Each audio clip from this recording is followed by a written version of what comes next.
Selamat datang kembali di Intellectual Treasure. Ini sudah masuk ke edisi ke-16.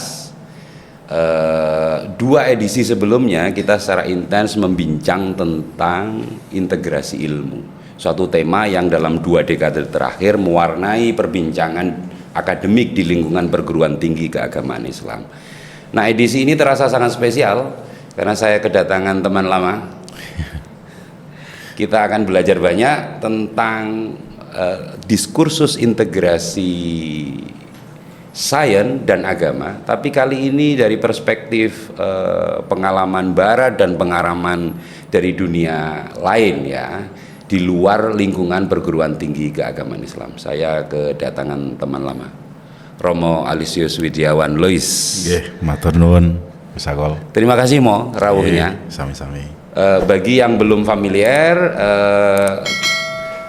Romo Widiawan ini adalah pengajar di Universitas Katolik Widya Mandala Surabaya. Dan merupakan alumni dari program doktoralnya ditempuh di Spanyol, Mo ya. Spanyol. Di Universitas de Navarra. De Navarra. Jadi kita pasti akan berbincang dari sumbernya ya. Dari seorang rohaniawan Katolik, tapi sekaligus mencecap pendidikan di Barat, dan kami berharap banyak bisa mendapat pengalaman, asupan tambahan, bagaimana eksperimen-eksperimen integrasi ilmu yang berkembang di dunia Barat maupun di lingkungan Katolik. Pertama-tama saya ingin mengantar dulu. Monggo. Jadi perbincangan integrasi agama dan ilmu telah mewarnai setidaknya 2 dekade di lingkungan perguruan tinggi keagamaan Islam. Ada banyak tawaran misalnya yang bisa kita tabulasi adalah 2 opsi penting. Ilmunya yang diislamkan, jadi ada upaya untuk mengintegrasikan norma-norma Islam itu di dalam body of knowledge ilmu. Tetapi juga ada tawaran manusianya yang diislamkan dulu. Jadi norma-norma ilmu tetap, tapi justru pondasi keislaman itu harus kokoh, karena yang terpenting dari proses islamisasi sains atau integrasi ilmu itu adalah bagaimana etika itu membungkus proses kerja keilmuan. Itu pertama. Nah, yang ingin pertama-tama saya gali dari Romo adalah bagaimana sesungguhnya pengalaman integrasi ilmu dan agama yang berkembang di Barat, terutama di kawasan atau perguruan tinggi yang memiliki atau menyerap tradisi skolastik yang cukup kuat. Ya, pertama-tama memang saya tidak berani untuk mengatakan ini sebuah ajaran yang benar-benar resmi begitu ya. Karena toh tetap juga di dalam perguruan tinggi Katolik itu ada banyak sekali sumber yang diamini gitu ya, sumber yang dipegang atau prinsip yang dipegang, meskipun ada satu core yang sama, itu bahwa iman dan ilmu itu integral. Iman dan ilmu itu integral. Ya. Nah, memang perjalanan gereja Katolik sendiri panjang. Jadi kalau mau dilihat ada proses di mana memang seperti yang mungkin tadi disebut, pada satu titik itu imannya yang lebih besar, gitu ya. Sehingga akhirnya ilmu itu menjadi kayak semacam sejauh itu bisa sungguh-sungguh sesuai dengan ilmu ya dipakai, iman maka dipakai gitu ya. Kalau enggak ya enggak dipakai. Itu ada kesempatan atau era-era di mana gereja seperti itu. Tapi kalau mau dilihat lebih dalam atau lebih jauh, memang kedekatan iman dan ilmu pengetahuan sendiri dalam tradisi gereja Katolik itu sudah sejak lama ya. Kami menyebut era bapak-bapak gereja. Era bapak-bapak gereja. Bapak-bapak gereja itu mencoba untuk mendialogkan, karena pada waktu itu ilmu pengetahuan itu diwakili oleh filsafat gitu ya. Jadi semua ilmu pengetahuan itu kan filsafat. Filsafat sebenarnya. Karena mencari kebijaksanaan.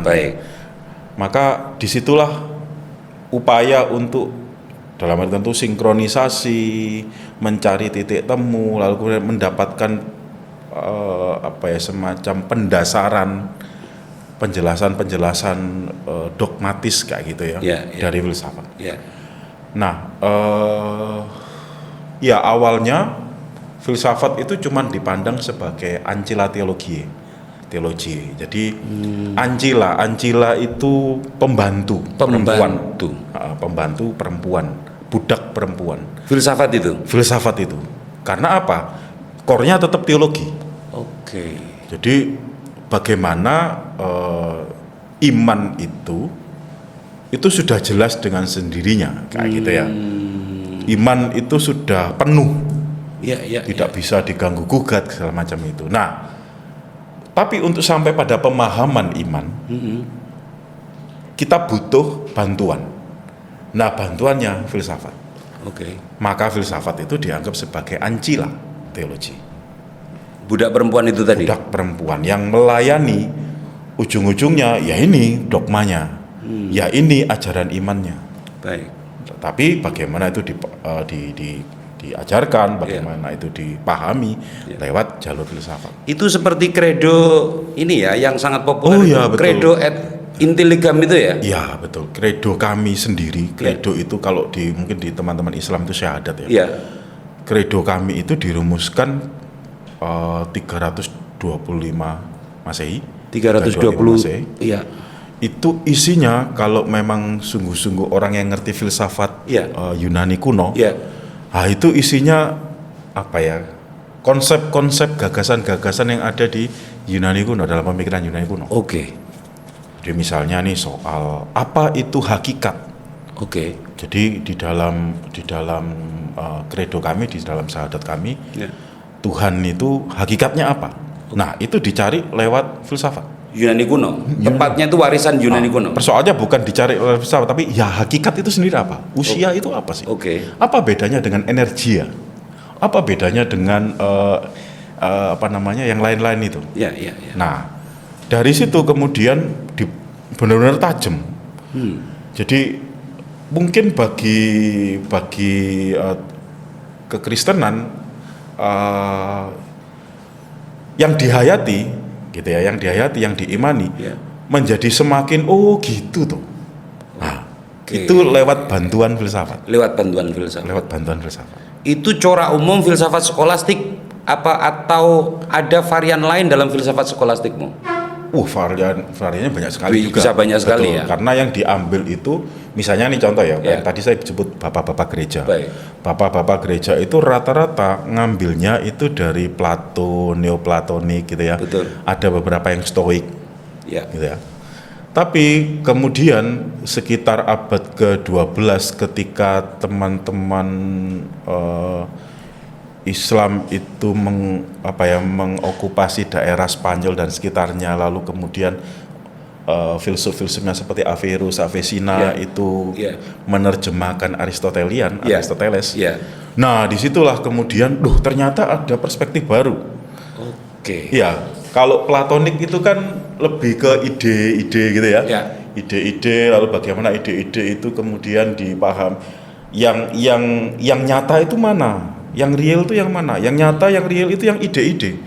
Sementara yang kita lihat sehari-hari ini itu bayangan, ilusi atau bayangan atau fata morgana kayak gitu. Nah, tetapi kan Aristoteles enggak. Aristoteles justru bahwa pengetahuan kita itu berasal dari pengalaman. Nah, mulai waktu itu ada pergeseran tersendiri. Kalau dulu misalnya contoh nih ya. Ketika di pertanyaan dasarnya adalah bagaimana membuktikan eksistensi Tuhan. Gitu ya. Kalau yang lain-lain yang pakai aliran-aliran Platonik itu menggunakan argumentasi ontologis. Argumentasi ontologis itu misalnya Anselmus itu ya, lalu kemudian Agustinus juga ada sebenarnya. Abelardus itu. Mereka menggunakan argumentasi ontologis. Jadi ontosnya atau beingnya yang dipertanyakan. Tapi karena ada pengaruh dari Aristotelian, terutama dari dunia Spanyol ya, dari dunia Islam Spanyol Avicenna itu ya. Nah, maka si yang terpengaruh oleh Aristotelian ini terutama yang Thomas Aquinas itu. Nah, dia mencoba untuk menggunakan Enggak harus yang namanya pembuktian tentang Tuhan itu a priori, Oke. tetapi a posteriori. Bisa a posteriori. Bisa. Dia menggunakan 5 jalan. Oh, kalau kita menelusuri penyebab misalnya. Sebab, segala sesuatu itu punya sebab. Baik. Ya kan? Ya. Segala sesuatu itu digerakkan oleh yang lain. Oke. Nah, maka kita bisa membayangkan, kita bisa mengabstraksi penggerak yang tidak digerakkan. Oke. Dan itu jalannya Posteriori. Justru kan karena melihat pengalaman kita itu dulu. Pengalaman kita menyatakan bahwa segala sesuatu itu punya penyebab. Nah, pasti ada penyebab awal yang tidak disebabkan. Oke. Nah, kayak gitu-gitu. Jadi itu Aristotelian banget, dan itu Thomis yang skolastik yang Thomis itu. Nah, semakin kesini disadari bahwa kemudian memang teologi terlalu mencengkram kuat gitu ya, sehingga kesannya itu teologi itu menjadi mutlak gitu ya. Lalu kemudian kalau ilmu itu tidak berteologi maka dia bukan ilmu gitu kan. Nah, kita melihat dalam sejarah filsafat kan seperti itu. Maka muncul pemberontakan tertentu dalam gereja Katolik, tapi juga dalam aliran filsafat mencoba untuk mengatakan bahwa manusia itu punya otonomi yang harus dihargai. Dubio corruptio ergo sum itu kan. Oke. Nah, mulai dari Descartes, tapi sebelumnya itu juga ada Renaissance, lalu kemudian humanisme. Itu kan mereka mencoba untuk mengatakan bahwa udahlah, kita berhenti ngomong Tuhan dalam arti tertentu. Baik. Karena ketika kita bicara segala sesuatu ilmu itu kok rujukannya Tuhan. Lah, manusianya di mana? Persis. Manusianya bagaimana? Apakah manusia itu tidak punya kapasitas untuk memahami, mengetahui, atau mencapai kebenaran? Nah, pertanyaannya jadi dari pertanyaan ontologis ke pertanyaan epistemologis. Dari ontologis ke epistemologis. Ya. Dengan sendirinya mengantroposentrismekan filsafat ya? Ya, kurang lebih seperti itu. Ketika ternyata problem subjek itu menjadi problem yang ya harus digali juga loh. Oke. Kalau Tuhan objektif, katakanlah oke lah, kita nggak usah mempertanyakan lagi, katakanlah seperti itu ya. Tapi bagaimana dengan subjek? Apakah subjek ini bisa memahami Tuhan yang objektif itu? Oke. Nah, mulai ada yang bilang, kalau skeptis kan bilang nggak mungkin. Tapi ada lewat jalan pengalaman. Teman-teman yang empiris gitu. Betul. Enggak, lewat jalan rasio. Ya. Nah, perjuangan itu terus diikuti oleh gereja. Meskipun gereja masih tetap pegang yang Thomas Aquinas. Karena apa? Sampai di abad 16 Masehi itu ya? Bahkan sampai sekarang. Artinya begini, karena gini, setiap kali ada kayak semacam aliran baru, selalu kecenderungannya adalah reduktif. Oke. Misalnya begini ya. Ketika kita bicara rasionalisme, seolah-olah kan melulu dari rasio kita nih. Padahal bagaimana dengan dunia nyata, dunia empirik? Sebaliknya, ketika kita melulu bicara dunia empirik, kita lupa bahwa dunia empirik ini juga dijembatani oleh rasio. Baik. Nah, selalu ada reduktif itu. Maka, tetapi tidak menyurutkan sedikit pun, bahwa subjek, bahwa manusia itu bisa kok mencapai kebenaran. Baik. Kalau begitu alurnya ya. Mohon maaf saya salah sebentar. Kita kembali ke abad 15-16 Masehi. Di mana setidaknya ada dua hal, bisa banyak ya, tapi di momen diskusi kita ini menyoroti dua hal saja. Ini abad krusial ya. Betul. Karena untuk pertama kalinya tradisi filsafat skolastik, terutama yang berkiblat pada Thomas Aquinas, itu sedang ditantang oleh satu pendekatan empiris baru ya. Pendekatan baru ya. Di dalam filsafat ada novum organumnya. Francis Bacon. Lalu di dalam astronomi atau kosmologi Galileo Galilei, Isaac persis, Newton, dan seterusnya ya. Ini kan dianggap sebagai episode revolusi ilmiah. Betul. Yang dalam kadar tertentu merontokkan sebagian pandangan filsafat skolastik, sebagian pandangan dogmatis ya. Itu pertama. Tapi yang kedua adalah arus baru yang hampir seluruh energi filsafat itu diarahkan untuk berfokus pada manusia. Subjek. betul. Sehingga pondasi modernitas kita sekarang itu dianggap sebagai pondasi yang berpangkal pada humanisme. Dalam konteks ini adalah manusia. Ya. Nah, kita yang pertama dulu. Oke. Dalam kaitan lahirnya berbagai paradigma baru ilmu, terutama sains ya, yang ditandai oleh lahirnya instrumen-instrumen baru itu kan saya bisa merujuk ada seorang kontemporer ya yang melihat atau merefleksi relasi antara dogma dan sains, namanya Jan Borbur. Oke. Dia menyebut setidaknya ada 4 model relasi ini. Pertama adalah konflik. Okay. Karena ini persis tergambar dalam episode abad 15-16 Masehi. Ya. Tapi ada rekonsiliasi. Rekonsiliasi mungkin ditemukan dalam arus kontemporer ya, di mana ada kesadaran dari kelompok sains maupun kelompok agamawan untuk mencari titik temu. Tapi juga ada model dialog. Mungkin ini yang Thomas Aquinas yang lebih Thomas Aquinas bangun ya, model dialog mencari titik temu ya. Nah, saya kembali pada pertanyaan, kembali ke Spanyol. Dari 4 model itu, di antara konflik, rekonsiliasi, dialog, atau berjalan di rel yang berbeda. Yang terakhir itu sudahlah ilmu jalan sendiri gitu ya, otonom. Nggak perlu dialog, otonom gitu.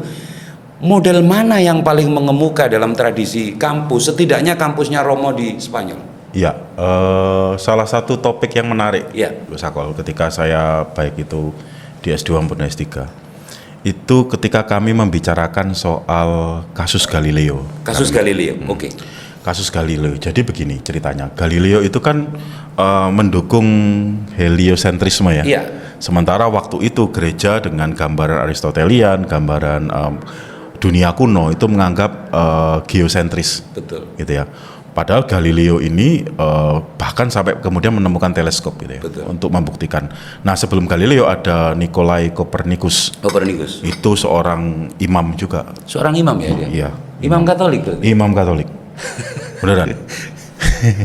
Imam Katolik, tapi ini 2 orang ini kayak semacam dapat hukuman dari gereja. Dapat inkuisisi ya? Iya, karena apa ya? Karena apa yang kamu ajarkan tidak sesuai dengan ajaran gereja yang pada waktu itu, gitu ya.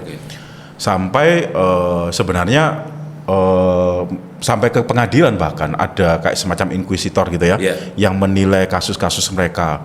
Nah, kami itu waktu itu di S2 saya ingat itu diajak untuk membuka dokumen-dokumennya, Mas. Diajak membuka dokumen. Itu dokumen abad 16 Masehi? Ya, artinya lebih ke soal bagaimana tim itu mencoba untuk mencoba melihat kasus Galileo itu secara objektif. Jadi ceritanya begini, tahun 1978 itu kan Paus baru diangkat, Paus Yohanes Paus II. Nah, dia ini akademisi. Paus Yohanes ini akademisi. Akademisi. Dia seorang filsuf, teolog. Jadi dia punya tradisi intelektual yang cukup baik. Nah, kalau filsafat dia itu fenomenolog. Fenomenolog ya.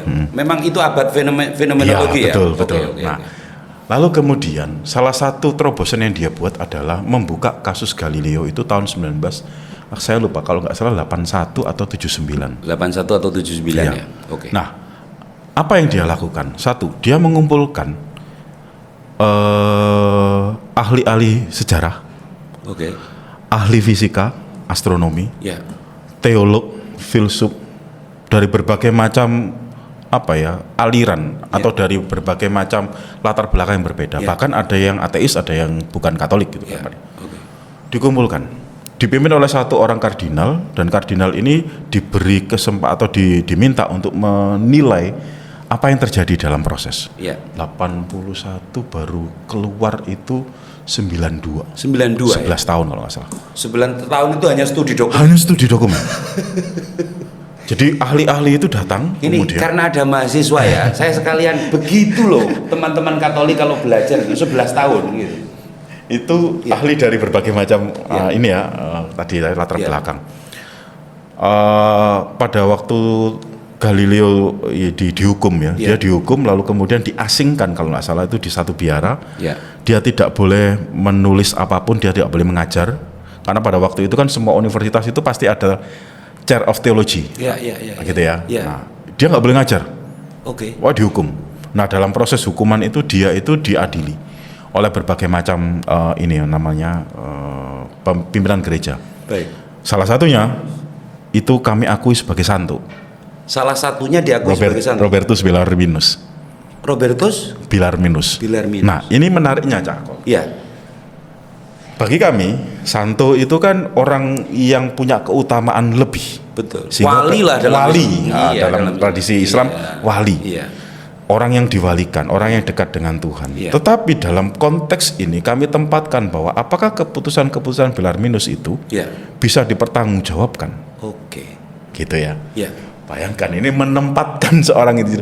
Jadi ketika saya diceritain atau kami mempelajari dokumen-dokumen itu, iso yo gereja itu mengkritisi dirinya sendiri. Oke. Nah, pada waktu itu yang terjadi adalah setelah 11 tahun berdiskusi, Iya. itu tepat pada 450 tahun setelah kematian Galileo kalau nggak salah. Tepat 450 tahun 450 tahun. setelah kematian. Jadi bayangkan teman-teman, 450 tahun sebelumnya Galileo dicap sebagai orang sesat. Bid'ah. Ya. Nah, 450 tahun lalu, tahun 92, kemudian Paus memanggil bagaimana prosesnya?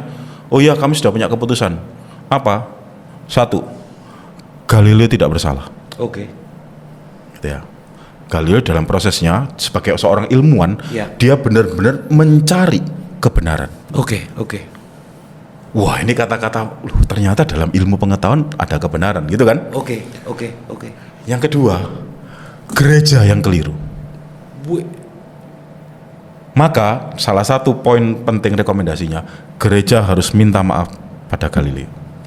Dan itu dilakukan di tahun 92. Iya. 450 tahun setelah kejadian. Sesudah kematian Galileo.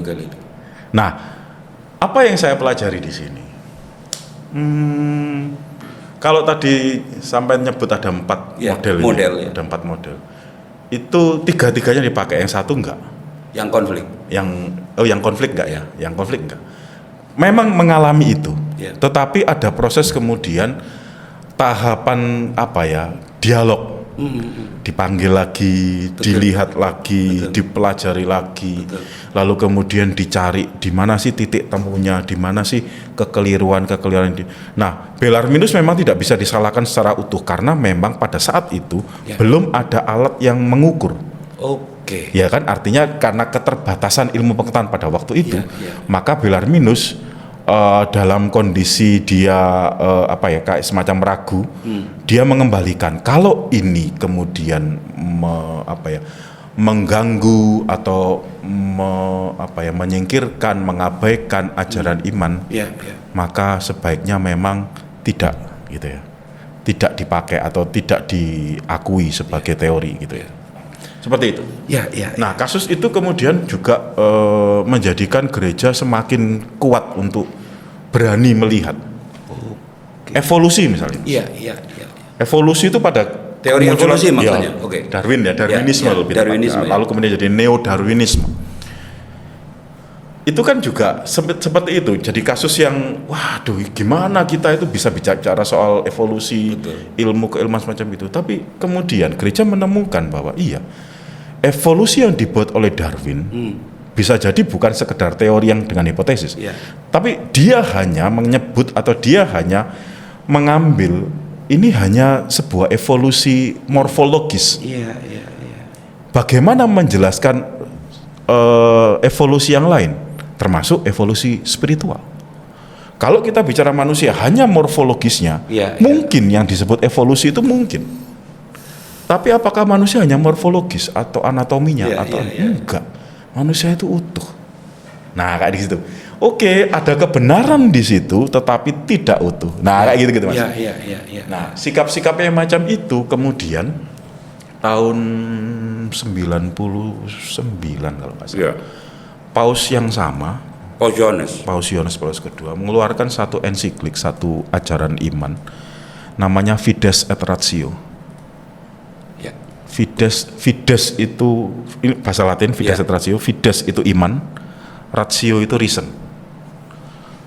Bagaimana iman dan reason, dan akal rasio, budi, rasio itu dipahami bersama. Maka dia membuat sebuah kayak ilustrasi. Ilustrasinya apa? Ilustrasinya tuh iman dan ilmu.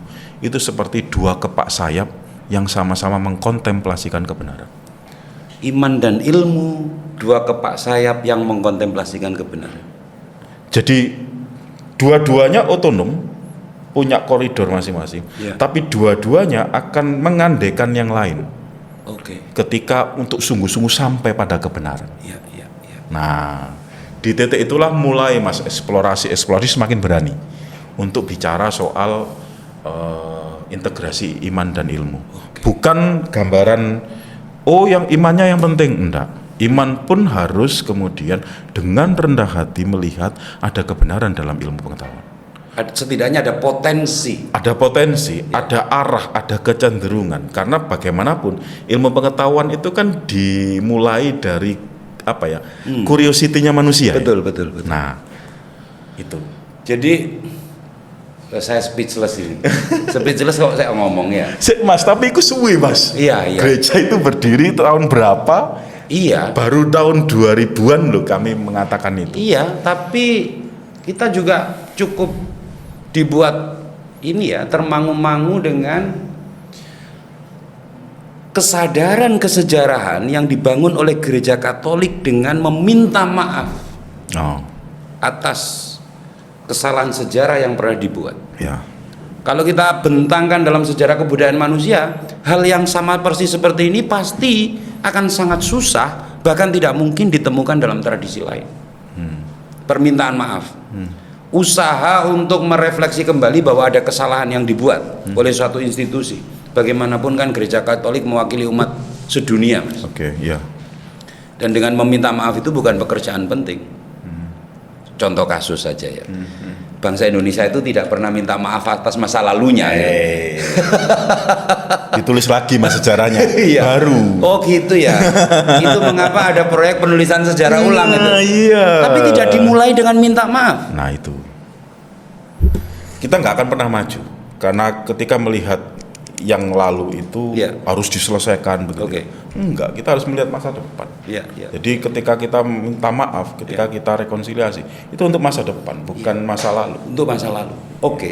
Jadi para akademisi, mahasiswa, para dosen yang mengikuti tayangan ini, kita cukup termangu-mangu ya mendengarkan penjelasan Romo Witt tentang sejarah rekonsiliasi sains dan agama yang terjadi di Barat. Saya membuat highlight begini, Mas. Sebenarnya konflik agama dan ilmu itu adalah pengalaman Barat. Sepenuh-penuhnya pengalaman Barat menurut saya. Nanti bisa dievaluasi. Karena dia terkait dengan bagaimana cara gerakan sosial atau gerakan kebudayaan yang melahirkan Renaissance itu mengakhiri dominasi gereja. Dan pada saat bersamaan juga bagaimana temuan-temuan baru dengan instrumen baru itu dihakimi, dihukum oleh gereja, dan itu melahirkan semacam trauma kesejarahan yang sangat serius dan berlangsung setidaknya dalam 450 tahun. Kasus Galileo. Kalau kasus Galileo, tapi kalau kasus lain bisa lebih panjang. Betul. Nah, ini trauma sejarah dan diakhiri dengan sempurna dengan suatu upaya yang sangat tulus dan serius dengan studi lagi dokumen dan menemukan bahwa ada kesalahan di masa lalu dan minta maaf. Saya ingin katakan di dunia lain selain Barat dan selain tradisi Katolik, orang tidak punya atau kebudayaan itu tidak memiliki pengalaman trauma sejarah. Sehingga menurut saya tidak cukup kontekstual untuk membincang rekonsiliasi gitu loh maksud saya. Saya ingin menyebut begini. Rekonsiliasi dalam Islam atau dalam dunia keilmuan Islam itu tidak masuk akal. Mengapa? Karena tidak memiliki trauma sejarah. Tidak memiliki beban masa lalu yang harus diselesaikan sehingga harus berrekonsiliasi. Beban dunia Islam sesungguhnya adalah kolonialisme. Bukan konflik ilmu dan agama itu sendiri. Nah karena itu menurut saya rekonsiliasi yang sudah dirintis oleh Paul Yohanes ya, sejak tahun 92 lalu lebih progresif lagi pada tahun 99 yang mengeluarkan ensiklik itu apa? Ensiklik itu semacam ajaran yang dikeluarkan oleh paus. Secara resmi ya? Ya, Ajaran resmi kepausan yang menyatakan fides et ratio. et ratio. Ilmu dan iman itu seperti dua sayap berkepak yang saling mengandaikan. Iman tidak sempurna tanpa ilmu dan sebaliknya. Betul. Nah, berarti kan kalau kembali ke Ian Barbour tadi, Okay. ini kan dialog, Mas. Iya, betul. Tapi dialog itu kan mengandaikan ada beberapa syarat juga ya. Oke. Artinya satu, kalau orang dialog itu kan setara nih. Oh iya. Nggak mungkin orang dialog itu satunya pejabat, penguasa, Ya. satunya ini orang yang dikuasai. Bukan dialog itu. Bukan dialog. Itu sosialisasi mungkin ya. Atau indoktrinasi. Indoktrinasi. Harus setara dulu. Jadi Oke. pengakuan kesetaraan bahwa memang koridor kita berbeda. Oke. Gitu ya. Tapi bahwa sebagai orang yang sungguh-sungguh mencoba mencari kebenaran, Iya. nah kita setara dalam hal tersebut. Baik. Nah, kan sama ini. Dan yang direfleksikan sebenarnya kan manusianya. Baik. Bagaimana manusia itu merefleksikan kebenaran? Tentu dia pasti menggunakan seluruh pengalamannya. Dan pengalaman itu bukan hanya pengalaman rasional, bukan hanya pengalaman empirik, tapi juga pengalaman spiritual. Oke.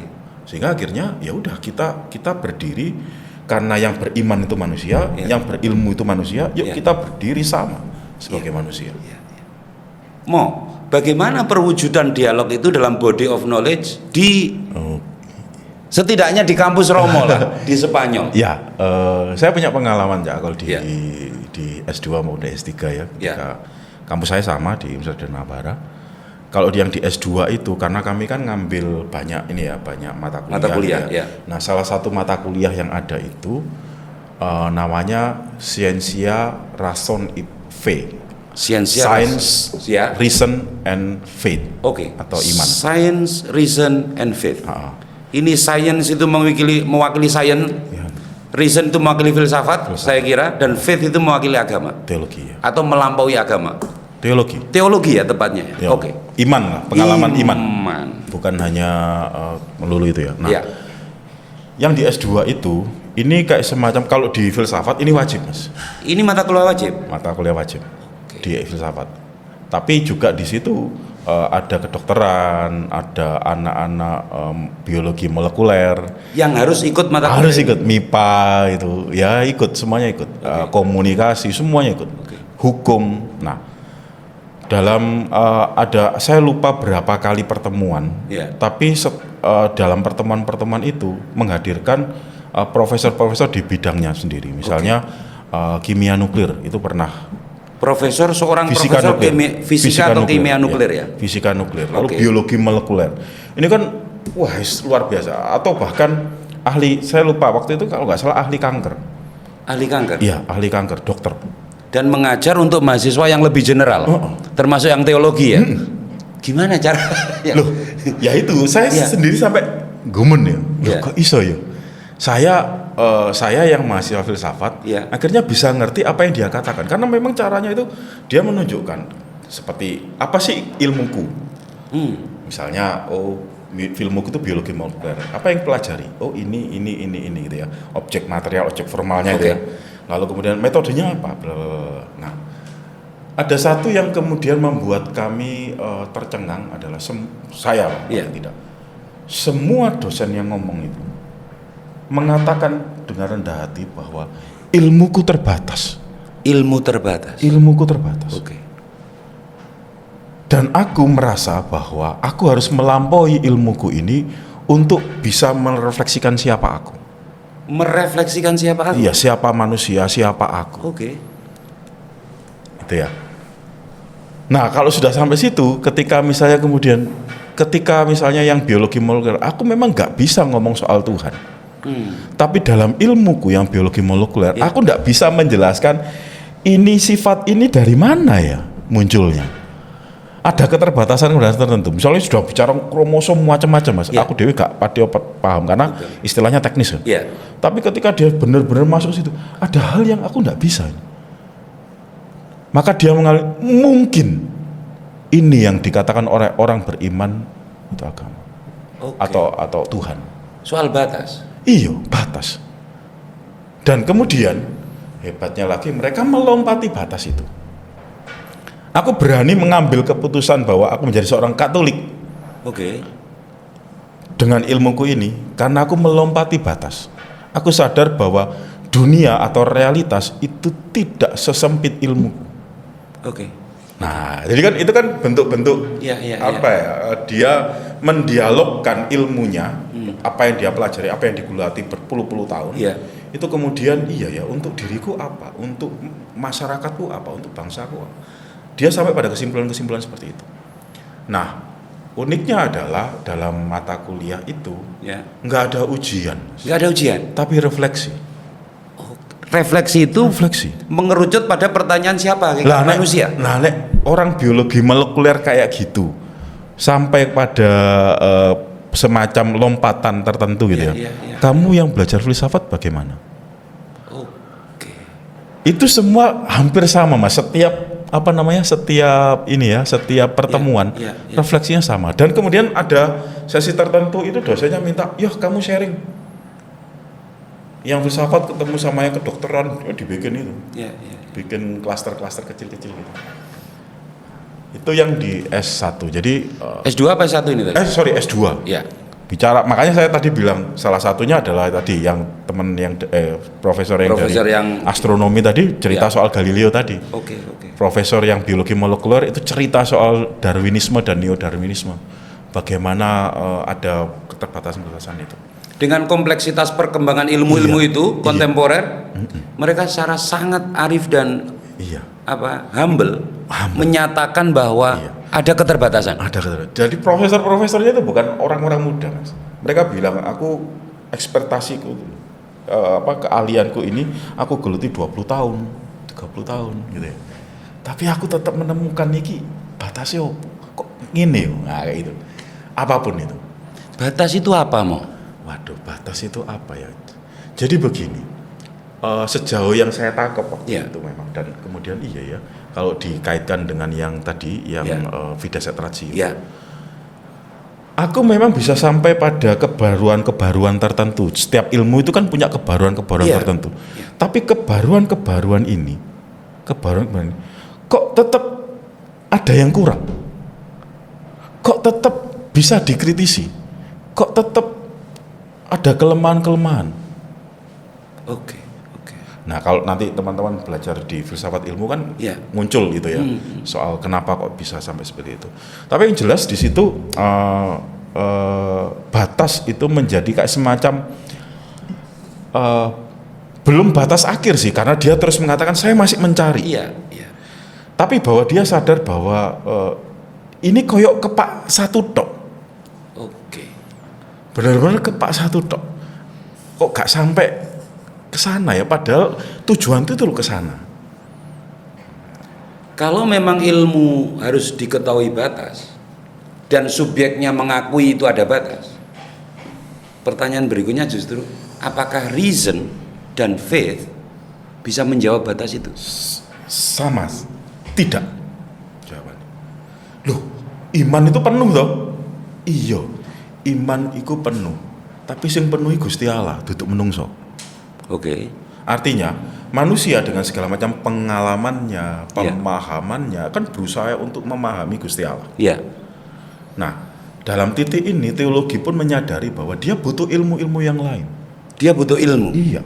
Saya kasih contoh Mas ya, Laudato Si, salah satu ensiklik Bapak Fransiskus yang paling kuat di bidang lingkungan hidup. Kalau menelusurinya, kalau ditelusuri, dia kan mengungkapkan salah satu yang paling penting itu soal ajaran tentang ekologi integral. Lalu kemudian kalau kamu sungguh-sungguh mengamini ekologi integral itu, maka kamu sampai pada yang namanya yang dipakai oleh Cak Muhaimin, pertobatan ekologis. Pertobatan ekologis. Kapan Muhaimin bilang itu? Waktu debat. Saya masih ingat itu. Gitu ya? Iya, kita imunologi ini orang Katolik. Nah, kok bisa sampai ke sebuah gambaran ekologi integral, lalu kemudian kok bisa sampai pada gambaran atau sebuah ajakan moral untuk pertobatan ekologis? di dalam tradisi gereja Katolik Mas ya, yang namanya ajaran sosial gereja itu punya tiga langkah. Iya. See, melihat, Oke. judge, menilai, Oke. menimbang, Oke. act, action. Ini sebuah lingkaran spiral. Oke. See, judge, act. See, melihat. Yang dirasakan oleh Paus pada waktu itu, salah satu pengalaman yang paling penting dia rasakan itu ketika dia berkunjung ke Filipina. Baik. Di Filipina itu pas misa ini Mas, kayak dulu yang di Jakarta itu. Iya. Pas misa itu topan apa saya lupa namanya itu. Topan Yolanda kalau nggak salah. Iya. Tahun 2015. Nah, 2 tahun sebelumnya daerah tempat dia misa ini ada sekitar 7.000 orang meninggal, hilang dan sebagainya. Di Filipina Di Filipina ini. Nah, dia mau menunjukkan pada dunia bahwa yang namanya perubahan iklim itu bukan teori konspirasi, bukan hoax, bukan macam-macam. Ini loh. Kalau kamu di negara barat kamu tidak merasakan, tapi negara-negara kecil macam Filipina, negara berkembang ini paling. Dan di situ memang ada teori loh. Ini kan topan yang setiap hari bisa terjadi, gitu ya. Iya. Lalu apa perubahan iklimnya atau apa efek dari pemanasan global? Dalam studi ilmu lingkungan dimunculkan bahwa kan ada kenaikan permukaan air laut ya. Lalu kemudian ditambah lagi soal pemanasan global itu juga memungkinkan yang namanya angin menjadi punya kecepatan lebih tinggi. Betul. Karena kan dari yang dingin ke panas. Nah, kalau panasnya ini tinggi, maka kan menjadi bloknya. Betul. Apalagi kalau ini air lautnya menaik. Maka efek kalau seandainya itu terjadi 200 abad yang sebelumnya, nggak sampai 7.000 orang meninggal. Oke. Tapi karena ada efek pemanasan global dan pemanasan global itu benar-benar ada. Iya.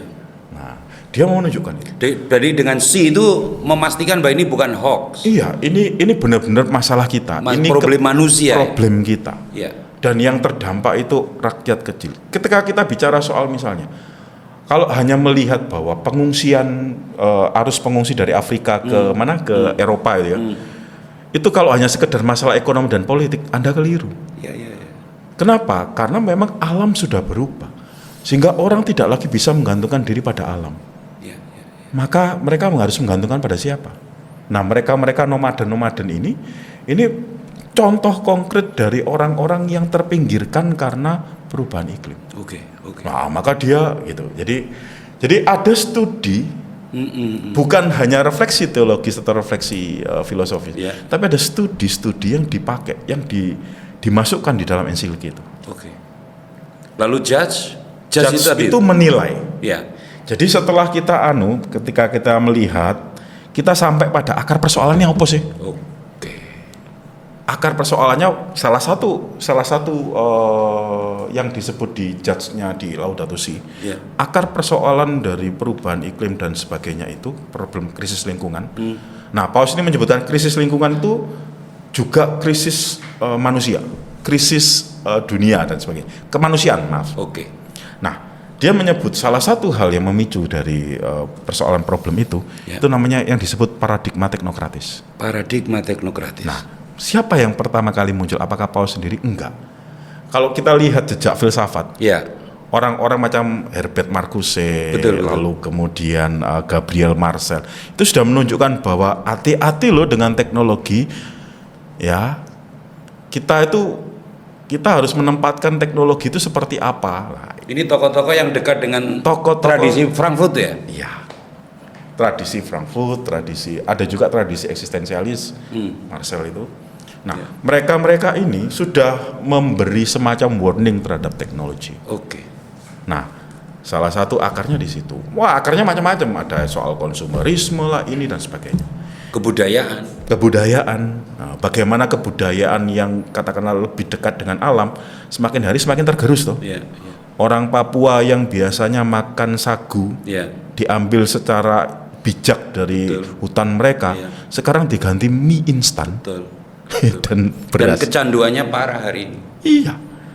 Nah, ini kan problem-problem komunitas-komunitas kecil pinggiran gitu ya. Yang nggak dirasakan oleh produsen-produsen mie instan ataupun beras. Dengan menggusur Papua, Itu pengetahuannya hilang.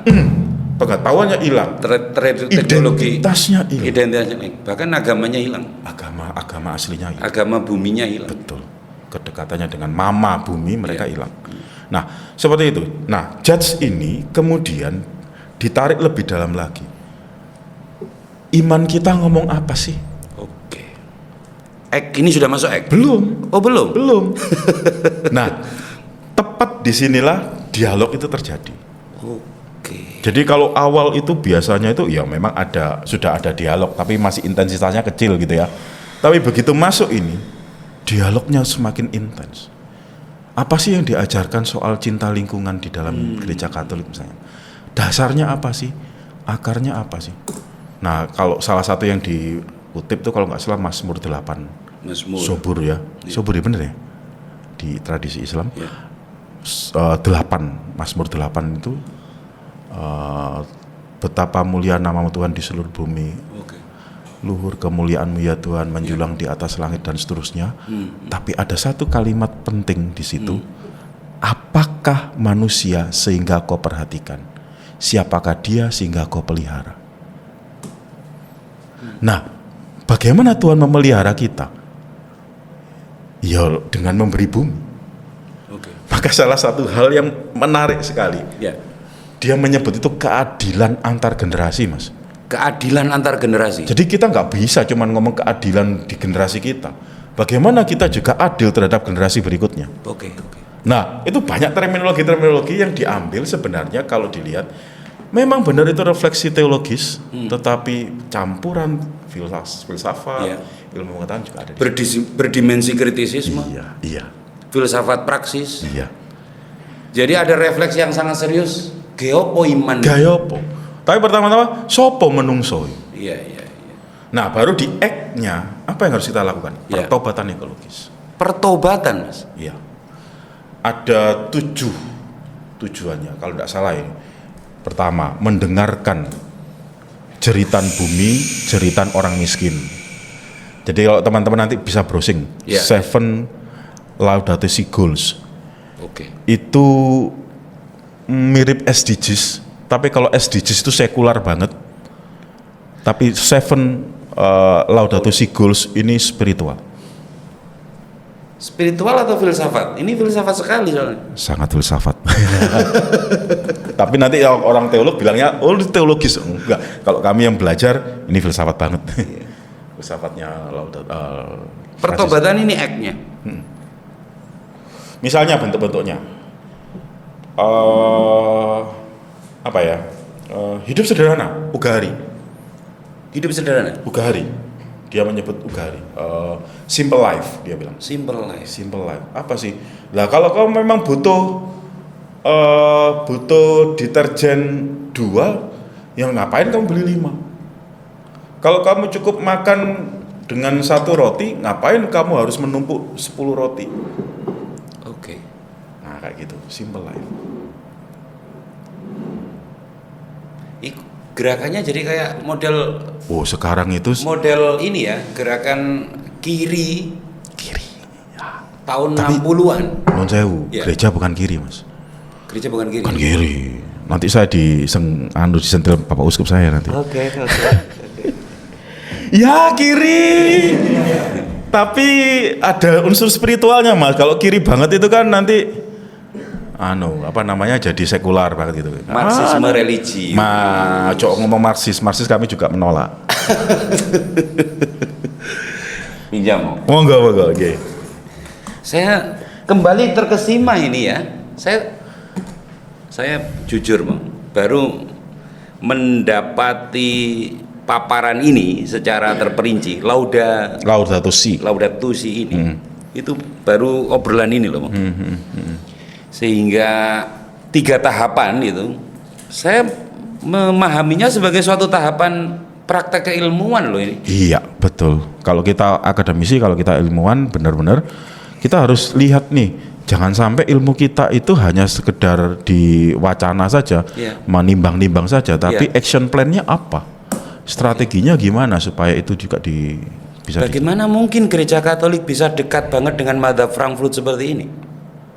Wah, panjang ceritanya, Panjang ya. panjang. Sehingga itu juga yang mendasari dialog kontemporer antara tokoh-tokoh Frankfurt dengan Sebenarnya begini, di dalam masa Frankfurt itu kan memang harus kita akui ya, sangat kuat di dalam analisis kritisnya terhadap masyarakat atau sosial. Mereka sangat masyarakat kontemporer tepatnya. Betul, realisme kritis banget ya. Tapi memang harus diakui ada tetap titik-titik batas kelemahan-kelemahan tertentu, sehingga akhirnya ada kayak semacam sinkretisme mungkin ya, yang bisa diakui oleh. Jangan sinkretisme toh. Atau apa? Sintesis. Oh, sintesis, oke, baik. Sinkretisme biar untuk kejawen saja. Nah, biar para antropolog suka ya. Oke, sintesis ya. Artinya begini, misalnya nih contoh nih. Kalau teman-teman pernah membaca di tradisi teologi Katolik atau Kristen, itu kan pernah dengar enggak soal teologi pembebasan? Pembebasan, Teologi pembebasan itu memang menggunakan metode-metode Marxis. Gitu ya, metode Marxis untuk kemudian sinya tadi loh, supaya lebih tajam. Sinya ini lebih tajam. Lalu baru kemudian dipertimbangkan dalam ajaran iman. Nah, actionnya itu mengikuti. Nah, persoalannya adalah ketika kita pakai Marxis di beberapa tempat di Amerika Latin itu teologi pembebasannya juga kemudian menghalalkan kekerasan. Menghalalkan kekerasan. Iya, karena kan ini harus penguasaan penguasaan proletar katanya. Nah, itu yang bagi gereja enggak iso. Masih dhewe borjuis, iku yo sedulurmu dhewe. Yo menungso. Nah, ini kan ada reduksi sehingga teologi yang namanya teologi pembebasan di dalam tradisi gereja Katolik itu memang di warning. Nah, sebentar. Oke. Teologi pembebasan itu lahir dari tradisi gereja Katolik atau di luar gereja Katolik? Ya itu tadi, sintesis. Ya? Jadi apa yang ditemukan di Amerika Latin itu kan soal-soal yang terkait dengan isu kemiskinan, pendidikan. Maka lahir Paulo Freire, siapa itu? Betul. Escobar atau siapa itu ya. Nah, itu yang terjadi. Nah, bertemu dengan teologi yang pada prinsipnya begini. Sebenarnya kalau saya runtut, saya bisa keliru karena mungkin pembacaan saya kurang soal teologi. Jadi di tahun 1930-an gitu lah kata 20-30-an. Itu ada yang namanya teologi politik, Mas. Teologi politik itu berkembang di Jerman gitu ya. Di situ mau menunjukkan bahwa pertama-tama yang harus kita lihat. Jadi ini kan pasca perang dunia itu ya. Betapa kemudian tragedi perang dunia itu harus direfleksikan sungguh oleh teologi. Maka kemudian mulailah berprinsip pada dengarkan korban. Nah, siapa korban? Maka Memoria Passionis, kalau yang teologi politik yang saya tahu Mas ya, itu salah satunya Johann Baptist Metz, itu bilang kalau kita mau sebuah transformasi sosial, maka kita harus mulai dari Memoria Passionis. Memoria kenangan, Passionis itu penderitaan. Kita mulai dari kenangan penderitaan. Siapa sih yang paling menderita dalam sebuah situasi konkret ini? Dari Memoria Passionis lalu kemudian sampai di narasi, bagaimana narasi korban itu menjadi narasi yang menggugat, subversif, menggugat kemapanan, struktur dan sebagainya. Dari kenangan akan penderitaan, narasi penderitaan, terakhir aktualitinya solidarity. Nah, ini Mas, ketika dipakai bersama dengan analisis Marxis, bersama dengan kondisi real orang Amerika Latin yang dikuasai oleh kartel, dikuasai oleh diktatorship gitu ya, menghasilkan teologi pembebasan. Ini menghasilkan teologi pembebasan. Awalnya adalah teologi politik. Betul, awalnya. Yesus itu bukan sekedar juru selamat dunia, tapi juga pembebas. Yesus pembebas itu ada bukunya. Kalau tidak salah Boff ya, Leonardo Boff. Di Jawa punya akar itu Mas. Mesianik. Iya. Nah, tapi ini sangat kuat sehingga yang dieksplorasi itu Yesus historisnya. Jadi kajian-kajian historis kritis itu masuk di situ. Kajian ilmiah terutama jadi melihat kitab suci dari konteks historisnya, konteks historis. Sehingga akhirnya muncul Yesus itu pembebas. Heru Cokro kalau di Jawa itu. Nah, Pembebas kan? nah gitu. Ya. Nah, repotnya bahwa kemudian itu pakai tadi cara-cara menghalalkan kekerasan Itu terjadi di Amerika Latin. di Amerika Latin. Tapi teologi pembebasan ini ada ininya, pembandingnya. Ada kayak semacam ya rivalnya gitu ya. Rivalnya. Meskipun sama-sama mendengarkan jeritan orang miskin, Ya. gitu ya. Tetapi ini jeritan orang miskin yang kemudian pertama-tama adalah memberdayakan orang miskin. Oh. Tidak secara struktural, tapi maksudnya struktural itu Ya, dengan ya, revolusi ya, kayak gitu ya, ya. ya. Tapi ini bagaimana orang miskin tetap berdaya? Maka solidaritas yang dikuatin. Solidaritas dikuatin. Nah, teologinya disebut teologia del pueblo, teologi rakyat. Nah, teologi rakyat ini salah satu tokoh kuncinya Jorge Bergoglio yang jadi Paus Yang Fransiskus. jadi Paus Fransiskus itu. Itu salah satu pionir. Jorge Bergoglio. Makanya seluruh kiprah beliau menggambarkan Iya, itu. teologi rakyat. Artinya apa? Kita mulai mendengarkan. Mendengarkan apa? Jeritan rakyat. Nah, jeritan rakyat yang mana yang paling kita dengarkan? Jeritan orang miskin. Oke. Jadi di dalam misalnya di tujuan Laudato Si itu salah satunya respond to the earth and cry of the earth dan cry of the poor. Cry of the earth and poor. Wih. Nah, itu jadi gerakan satu di tingkat gereja teritorial, paroki, gitu ya, keuskupan. Yang kedua, semua lembaga Katolik. Semua lembaga Katolik itu lembaga apapun di bawah Katolik. Ya, jadi semua lembaga pendidikan, Mas. Kalau pakai nama Katolik, maka dia harus izin Bapak Uskup. Oke. Karena yang punya wewenang atau punya otoritas itu Bapak Uskup. Nah, lembaga pendidikan ini mulai dari KB, TK sampai kemudian universitas, itu harus mengacu pada Laudato Si.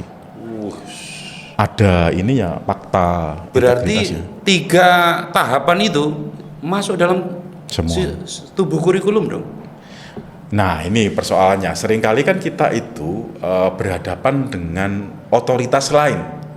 Artinya begini, nggak tahu ya kalau teman-teman di perguruan tinggi keagamaan Islam ya. Kami kan tunduk pada dikti, gitu ya. Nah, di dikti kami tunduk pada Kemenak, Mas. Atau kalau itu sekolah maka tunduk pada yang dikti. Ini ya Dikmen ya, Dikmen itu. Nah, mereka ini kan punya agenda-agenda sendiri, Mas. Persis. Mau mengatakan bahwa pendidikan Indonesia itu nasional itu seperti ini. Sehingga ketika kami mencoba untuk menyusupkan itu, wah setengah mati beratnya, Mas. Bagaimana mendamaikan terus-menerus itu? Ya, itu perjuangan kurikulum nasional dan itu perjuangan kami. Itu perjuangan teman-teman kami. Jadi bagaimana pendidikan Katolik sendiri dengan karakternya, dengan sampai ke hal-hal yang seperti ini, itu bisa sampai ke anak-anak itu wah luar biasa beratnya.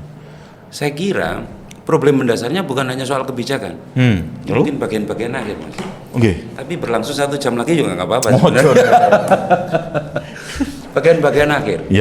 Menurut saya problemnya bukan hanya kebijakan Kementerian Pendidikan Tinggi, tapi yang terpenting adalah justru rezim keilmuan.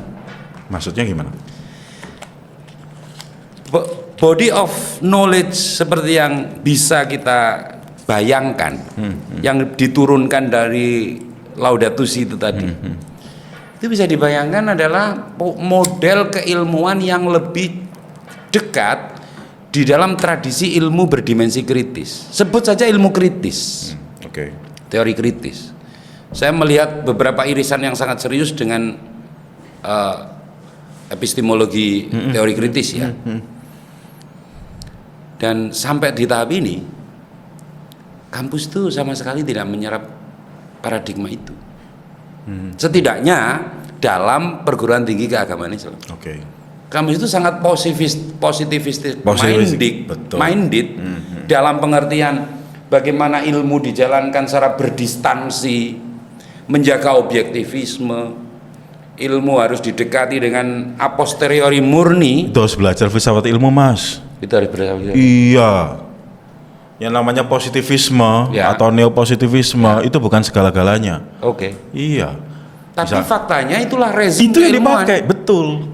Sejauh kita perbincangkan universitas Setuju. di Indonesia, Setuju itulah saya. rezimnya. Oh. Nah kemarin itu saya nguji mahasiswa saya, wah Oke. excellent Mas. Oke. Dia menunjuk bahwa sebenarnya ini kegagalan epistemologi atau kegagalan ilmu pengetahuan Ya. untuk mendahulukan ontologi daripada epistemologi. Mendahulukan ontologi daripada epistemologi. Maksudnya begini, kalau kita bicara soal empirisme, positivisme, Oke. itu bisa jadi 3 tahap memang. Yang namanya satu mungkin soal strukturnya, Ya. bahasanya, lalu pengalaman. Gitu ya. Ya. Jadi realitas itu kan Betul. pengalaman, tapi pengalaman yang tercerap. Oke. Kalau tidak tercerap, Tuhan misalnya, Ya. apakah masuk dalam kategori empirik? Tidak. Itu persoalannya. Dieksklusi. Tapi apakah itu bukan pengalaman manusia? Dianggap tidak. Dianggap tidak kan? Ya. Karena yang empirik yang dipakai. Betul. Nah, atau ini bisa dirasionalkan. Jadi memang pengalaman tapi bisa dirasionalkan. Ya. Itu cuma 2 tahap dia. Pengalaman tapi bisa dirasionalkan. Misalnya ya, misalnya matahari itu kan dikatakan lewat prediksi itu tinggal 5 miliar tahun lagi gitu ya. Tinggal 15 tahun. Lalu kemudian itu pakai hitung-hitungan matematis Baik. sehingga bisa diprediksikan seperti itu. Ya. Oke, itu dianggap ilmu. Oke. Tapi apakah yang terjadi nanti itu seperti itu? Apakah tidak ada faktor-faktor lain luar? Yang ikut menentukan. Yang menentukan. Dia itu kan memprediksinya misalnya nih Oke. dari segi ada misalnya dari segi atomnya kah, atau dari segi apapun lah ya. Ya. Saya nggak ngerti banget. Tetapi harusnya yang dilihat itu realitas sebagai realitas. Kalau kita bicara misalnya Kant nih, Ya. Immanuel Kant. Betul. Immanuel Kant itu kan mengatakan bahwa ya objek yang objektif itu nggak mungkin kita capai Tidak mungkin. karena das Ding an sich itu Ada, selalu ada. tetapi tidak mungkin kita capai Oke. karena nggak mungkin pengetahuan kita itu terbatas. Iya. Nah, tapi bukan berarti bahwa das Ding an sich itu nggak ada, Mas. Ada, Tapi bukan wilayah ilmu. bukan wilayah ilmu. Oke. Tapi apakah yang bukan wilayah ilmu itu bukan realitas? Realitas. Padahal ilmu pengetahuan kan ngomongnya soal realitas. Tapi bukan wilayah ilmu itu loh, Mas. Iya, tapi apakah yang bukan ilmu tadi bukan realitas? Oke. Nah, wah menarik Mas kemarin itu. Wah, aku seneng karena bagi saya iya ya, cara kita melihat atau memandang ilmu seolah-olah segala sesuatu ini bisa dipecahkan oleh ilmu pengetahuan. Apapun lah, entah itu juga ilmu Iya. yang sifatnya agama segala macamnya. Iya. Tapi bahwa apakah itu benar-benar mencerminkan realitas yang ingin kita gali? Apakah itu sungguh-sungguh mau mencerminkan kebenaran yang kita cari? Iya. Belum tentu. Jadi teman-teman akademisi mahasiswa ya, meskipun dialog Immanuel Kant itu kuno banget ya, Kuno. Tapi terutama relevan. kritik of pure reason-nya itu Ya. kuno banget. Tapi harus diakui seluruh praktek keilmuan kita di perguruan tinggi hingga hari ini Hingga hari itu ini, sangat akarnya- kantian. Betul, akarnya di situ. Jadi harus terukur, harus terukur itu batasannya apa? Subjek kan? Ya. Harus sintesis a priori dalam bahasa Kant. Padahal pengalaman itu realitas itu melampaui pengalaman. Realitas melampaui pengalaman. Dan dengan begitu ada dunia yang begitu besarnya yang menganga dibiarkan di luar jangkauan ilmu. Iya. Tapi pada saat bersamaan ilmu begitu ambisi Ambisi untuk dan merengkuh semuanya. merengkuh semuanya. Paradoks ya Mas ya? Paradoks. Maka dibutuhkan metakritik. Oke, Nah, dia bilang begitu metode. Oke, baik. Saya kasih A, Mas. dibutuhkan metakritik. Iya. Itu tesis, disertasi atau skripsi? Skripsi, Mas. Hebat banget mahasiswa jenengan ini. Sing mumet dosen nih, Mas, ngancan ini. Mahasiswa bingung. saya belajar kan saja setengah mati ini sudah melampauikan. Iya.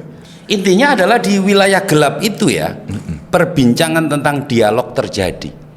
Ada realitas yang tidak sepenuhnya bisa dijangkau oleh ilmu konvensional, seberapa canggihnya, sampai ilmu itu harus membuat pertobatan juga. Iya. Saya terbatas. Iya, saya terbatas. Ada batas yang tidak. Metode saya juga terbatas. Begitu juga yang dinyatakan oleh para teolog seperti diwakili oleh Paus misalnya, Ya kami terbatas. Nah, maka di gereja Katolik pertama-tama, Ya. oke, kita nggak ngerti realitas, tapi realitas yang paling dekat yang kita pahami adalah realitas manusia. Oh, nggak dia menungso. Oke, realitas manusia. Iya. Berarti menyeretnya langsung ke filsafat manusia ini. Iya, antropologi Kristiani. Antropologi Kristiani. Oke. Apa itu, Mas? Mbok bocorin sedikit kok. Ya, yang jelas dalam antropologi Kristiani itu tesis utamanya, tesis dasarnya adalah manusia itu, kami nyebut itu the image of God. The image of God. manusia Jadi itu citra the image. Allah kami Iya, nyebutnya. citra Allah. Nah, citra Allah yang bagian apa? Kalau kita menyadari bahwa Allah itu demikian agung, demikian akbar gitu ya. Itu dinyatakan dalam normativitas ya, dalam dogma. Di kitab suci ada. Dalam di- dogma kami itu beda. Manusia itu khalifah fil ard, Apa itu, Mas? pemimpin. Oh, enggak. Ya. Nah, Paus sendiri di Laudato Si menunjukkan bahwa bisa jadi image of God itu Iya. itu keliru dimengerti menjadi antroposentrisme. Oke. Seolah-olah manusia itu penguasa bagi Itu alam antropocentris semesta. ya? Itu antropocentris. Lalu gimana cara yang terbaru? Nah, yang terbaru mengikuti pandangan-pandangan baru dari ini, maksud saya. Tapi tidak menyalahi gereja sih. Pandangan-pandangan baru seperti siapa ya, saya lupa ini, filsuf Finlandia itu. Ada, saya lupa. Oke. Tapi dia bilang bahwa manusia itu hanya bagian dari semesta yang demikian luas. Kalau Tuhan menciptakan semesta hanya untuk manusia, betapa sempitnya pikiran manusia. Oke. Bahwa semuanya itu punya juga tujuan tersendiri, bukan hanya tujuan untuk manusia loh. Tujuan dalam konteks ini teleologi. Teleologisnya. Jadi teologisnya matahari itu bukan hanya soal manusia. Ya, matahari punya tujuannya sendiri yang teleologi. diberikan oleh Tuhan sejak awal penciptaan. Yang belum tentu manusia tahu. Iya, yang bisa dilihat oleh manusia, oh iya ya, justru karena matahari jaraknya dengan bumi sekian, maka itu kehidupan bisa muncul. Itulah cara pandangnya menungso, antroposentris. Tapi di hadapan Kalik, itu hanya sebagian kecil. Maka nontonnya ecological, Oh iya. ekologis sentrisnya diganti alam semesta. Antroposentrisme menjadi Ya, ekologi integral, ekosentrisme. ekosentrisme. Ada jejak-jejak filsafat fenomenologi. di situ. Sangat. Ada teori kritiknya juga di situ, Mas. Sehingga katakanlah misalnya anjing, misalnya contoh ya anjing.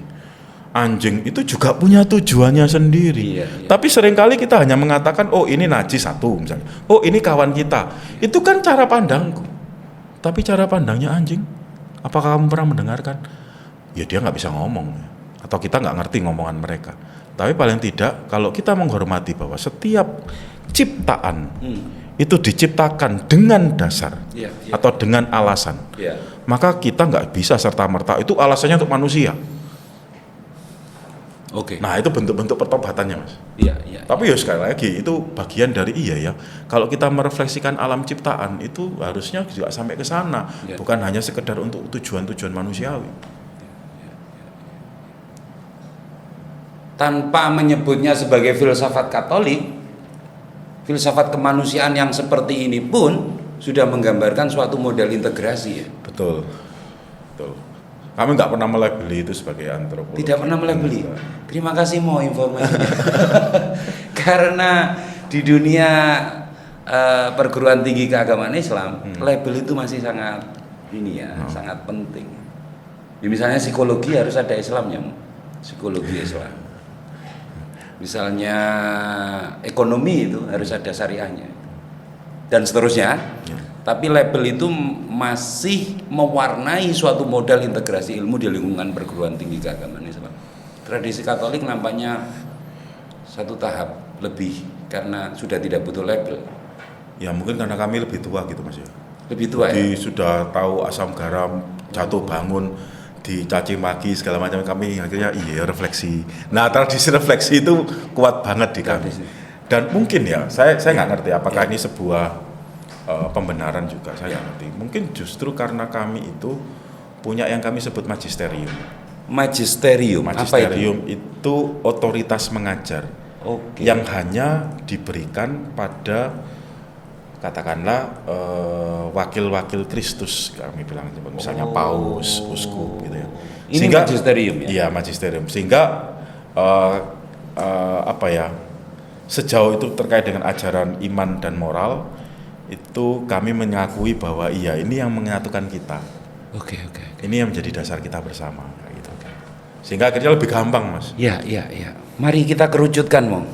Dengan ini sudah agak panjang obrolan ini. Saya kurangan sebenarnya. Tapi saya tahu Romo Wid waktunya terbatas dan kita berterima kasih tidak terhingga. Tapi mari kita lihat dari model eksperimen pada mata kuliah Science, Reason and Faith di program Magister di Nevada ya. Navarra tempat kampus Romo. Ini adalah satu model, bisa disebut eksperimen Mo? Atau sudah mapan? Ini sudah bertahun-tahun. Oke. Jadi setiap tahun itu dibuka semester. Oke. Tapi setidaknya ini adalah suatu representasi yang bisa digunakan sebagai acuan untuk melihat model integrasi sains dan agama. Betul. Pada perguruan tinggi di Barat yang bertradisi Katolik dan menghadirkan semacam ini ya keahlian lintas disiplin. Seminar kecil gitu Mas. Ya. Jadi seperti interdisciplinary gitu ya. Interdisciplinary. Ada ahli kimia molekuler, ada ahli astronomi mungkin bahkan astronomi ya. Juga. Astronomi gitu mengajar filsafat. Mengajar filsafatmu itu. Itu untuk semua. Mengajar ilmunya sendiri. Iya, mengajar ilmunya sendiri untuk semua. Untuk semua. Jadi yang interdisiplin bukan hanya dosennya, tapi mahasiswanya juga. Mahasiswanya juga. Nah, dan di situ kan mahasiswanya juga nggak semuanya Katolik gitu. Ya. Nggak semua Katolik ya. Nggak semuanya Katolik. Tapi ada semacam kesadaran bersama yang dibangun oleh para profesor di mata kuliah ini bahwa suatu proposisi penting ya yang saya kira tidak ditemukan di dunia lain. Ilmu itu ada batasnya. Ilmu itu ada batasnya. Siapa itu manusia? Terutama dalam pertanyaan-pertanyaan pondasional yang menggiring kita pada filsafat manusia. Siapa manusia sesungguhnya? Dan itu sebenarnya Mas, kalau kita membaca lagi misalnya model-model Gabriel Marcel ya. Itu dia menyebutnya itu sebagai tuntutan ontologis. Tuntutan ontologis. Ya, itu satu-satunya cara kita bisa mengkritisi teknologi, mengkritisi kemajuan, mengkritisi segala macam. Sejauh ilmu itu punya semacam tuntutan ontologis atau kita sendiri sebagai ilmuwan punya tuntutan ontologis, maka kita akan terus-menerus mencari sisi yang tadi saya bilang nggak bisa diserap oleh pengalaman, nggak bisa diserap oleh alat ukur dan seterusnya. Jadi justru menyeretnya pada filsafat manusia, ontologi manusia, pertanyaan-pertanyaan mendasar yang terus berfungsi mengevaluasi capaian ilmu. Betul. Di tahapan yang paling kompleks sekalipun, ilmu menyisakan pertanyaan-pertanyaan yang tidak mungkin dijawab secara otonom oleh dirinya sendiri. Nah menariknya Romo Wid juga menegaskan apakah iman dan rasio lalu menjadi solusi untuk menjawab itu? Ternyata juga tidak. Iya. Sama-sama mengkontemplasi. Sama-sama mengkontemplasi kebenaran. Jadi lalu spirit ini yang cukup menggambarkan pada satu capaian penting, ideologi penting, bukan ideologi ya. Menurut saya pondasi epistemologi yang penting yang diletakkan oleh Paul Yohanes bahwa iman dan ilmu itu adalah dua kepak sayap yang saling mengandaikan, yang satu mengandaikan yang lain. Tapi tetap tidak menjawab pertanyaan sangat misterius siapa. Karena ini terus menerus kan Mas. Terus ya. Iman kita pun nggak berhenti kan. Iman nggak berhenti. Artinya yang berhenti itu bisa jadi cuma dogma tanda kutip gitu ya. Yang berhenti adalah dogma. Iya. Iman itu berevolusi. Iman itu kan soal hubungan relasiku, tanggapanku terhadap pewahyuan Tuhan Allah kalau dalam tradisi Katolik ya. Apa sih iman itu? Iman itu tanggapan manusia terhadap pewahyuan Tuhan. Nah, iman itu dalam pengertian itu dia akan terus menerus bertambah, lalu kemudian mencari terus jalan untuk sampai pada pemahaman yang sejati. Tapi kalau kamu sudah mengklaim bahwa aku sudah sampai pada kebenaran sejati, loh kowe Gusti Allah ta? Nah kayak gitu. kita belum ada. Jadi terus mengepak, Mas. terus mengepak. Yang saling mengandaikan itu dalam rangka menjawab siapa yang sejati sebenarnya. Tapi semua tahu dalam filsafat siapa yang sejati sebenarnya tidak akan pernah Ketemu. Bukan tidak pernah ketemu. Tidak pernah mencapai. tidak pernah tercapai. Betul. Maka kalau kembali pada pertanyaan, model apa sih sebenarnya yang berkembang dalam perguruan tinggi di barat, terutama dalam yang kuat dalam tradisi skolastik seperti di kampus Romawi, di antara konflik, integrasi, rekonsiliasi dan rel yang berbeda-beda? Maka jawabannya hanya yang satu yang bukan. Loh, bahkan kalau mau kita lihat sejarah kan Ya. yang satu juga dialami. Yang satu dialami tapi itu cenderung masa lalu, Iya, masa atau bahkan masih terjadi sampai hari ini. Mungkin masih terjadi ketika kita berhadapan dengan orang yang masih terkungkung pada bahwa iman tuh bisa menjelaskan semuanya. Oke. Bahwa di antara dialog, rekonsiliasi dan rel yang berbeda ini sama-sama terjadi dan sama-sama tidak punya nama ya, Maksudnya? tidak ada label gitu. Iya. Kalau sudah dilabeli, Mas, waduh itu sudah menjadi sempit kan? Itu jadi kayak produksi gini ya, kemasan Iya. gini ya. Wah, kalau dilabeli itu menjadi sempit. Itu pelajaran berharga sekali. Iya. Terima kasih tidak terhingga Romo. Terima kasih juga diberi kesempatan. Wah, ini berkah bagi mahasiswa kami semua, para akademisi yang memang concern untuk terus mencari bentuk terbaik dari integrasi ilmu dan agama. Ada pengalaman di barat, ada pengalaman di timur, coraknya tidak jauh-jauh, tapi eksperimennya yang tampak berbeda karena latar kesejarahan berbeda. Saya bilang trauma sejarahnya berbeda. Karena itu semakin mengenali trauma sejarah akan semakin menemukan format terbaik untuk membawa satu tahap kebudayaan ke level yang lebih baik. Makasih Mo. Nggih, sami-sami matur nuwun. Terima kasih teman-teman. Semoga menikmati perjalanannya di Tulungagung. Sampai ketemu di edisi Intellectual Treasure berikutnya. Sampai jumpa.